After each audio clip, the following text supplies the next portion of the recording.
from the get-go, I love the concept of this story. What did you think when you heard about it?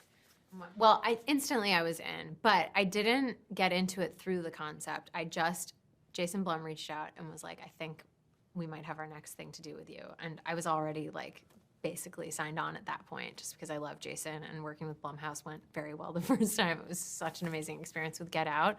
So I was predisposed to be into the idea. And then I just went into the script cold. I just opened it and started reading without reading the description or anything.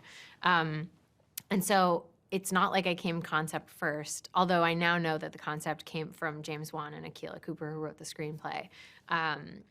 Just a doll that has been animated by AI. So that was my in, was just reading the script cold, knowing vaguely who was going to be involved. And then the script was like such a page turner, I couldn't put it down. And then I loved the character of Gemma. I loved the story. I loved the questions it was asking. I loved the world it put us in, just adjacent to ours, just close enough that it brings up some really uncomfortable questions, things to talk about, and creates horror in this uncanny way that I love. This twisted sense of humor, all of it. Then I spoke to Gerard and I realized that he has this very specific, very unique sense of humor that would lend itself beautifully to the subject matter. And it just felt like this stew that was brewing and perfect, and I just wanted to be part of it. And also, it must be so special to be working with two giants of the genre, like James Wan and Jason Blum, right? Huge. To be part of something where they're teaming up is like, I mean, it's everything. It just felt like, okay, let's do this, but let's like make sure, not that anyone ever sets out to make a mediocre movie, but we really were like, we've got to get it right, because it's got, you know, James and Jason's names on it. This is royalty. You're right. Let's talk a little bit about Gemma. What a great character. She's a brilliant scientist, okay? Really dedicated to her work. But something happens that really is going to throw a wrench into her life. Yes, which is that she becomes the guardian for her niece. So she loses a sister and a brother-in-law and simultaneously gains a dependent at the same time, at a moment in her career when she is stuck working on something she's lost passion for, desperate to work on the thing that she has a ton of passion for, believes in so much. And also in a moment in life where she probably, in conversations with her friends, when the subject of kids comes up, I'm guessing she's the kind of person, like most of my friends, who say, yeah, maybe someday, but I'm focusing on my job, and that's what I want to focus on right now, but I don't know, maybe if I meet the right person, but I'm not into kids, you know, whatever their answer is. She just felt really relatable to me. I felt like I knew her 100%. And so it was very appealing to me, the idea of playing someone who we meet super invested in her work, a little bit annoyed that she's doing that work in the form of a corporate company, wishing that she could just do what she wants to do and just have funding to do what she's passionate about. And then all of a sudden in the middle of it, she has this horrible thing happen to her, and she improvises by deploying something that she does understand in the face of something she doesn't, by throwing a M3GAN at the problem, so to speak. So speaking of the problem, what are the challenges that she has in her relationship with her niece, Katie? Well, I think she just doesn't know Katie that well. I think she sees her occasionally, but no amount of casually knowing a kid is going to prepare you for full-time taking custody of them and taking care of them. Plus, in theory, her biggest role right now should just be to be there for whatever Katie's experiencing, because she's just experienced the worst loss a child can experience, and Gemma just doesn't have those tools, which I think most of us would be totally intimidated and unable to meet that moment. It's such a huge thing to try to walk a child through that she doesn't know where to start, and she kind of can't. She's just sort of at a loss. And so making sure that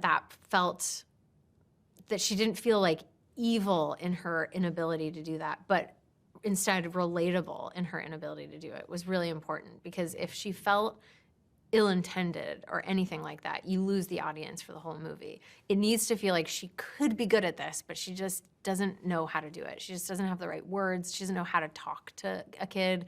She doesn't want her to touch any of her toys, which are collector's items in her mind, but toys in the kid's mind. She doesn't know how to tell her kid that she has to go do work. She starts telling her about what's going on at the office, and Katie's just eating toast. She doesn't care. You know, all of those moments I'm hoping will feel really familiar to audience members, but in the moment while you're watching the movie, you're thinking, oh, come on, Gemma, just give her a hug. Just tell her you're here.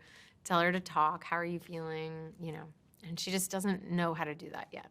But what she does know how to do is create robots and toys. So what Yes. happens when she creates M3GAN? So she has been creating M3GAN for years, and M3GAN experiences a very unfortunate malfunction. But when she's having a conversation with Katie, she gets this idea that M3GAN would be worthwhile in a situation like Katie's because she might be able to exist as the ideal companion and the last toy she'll ever need, basically. And so when she introduces Katie to M3GAN, it is love at first sight. It is Katie immediately is like, this is what I need, this is my person, and just gives her all her attention to the doll, which then temporarily at least Gemma finds to be a huge relief. She feels like she has a partner in taking care of this kid, and also she can keep working on M3GAN so that they can progress it through the stages of her work.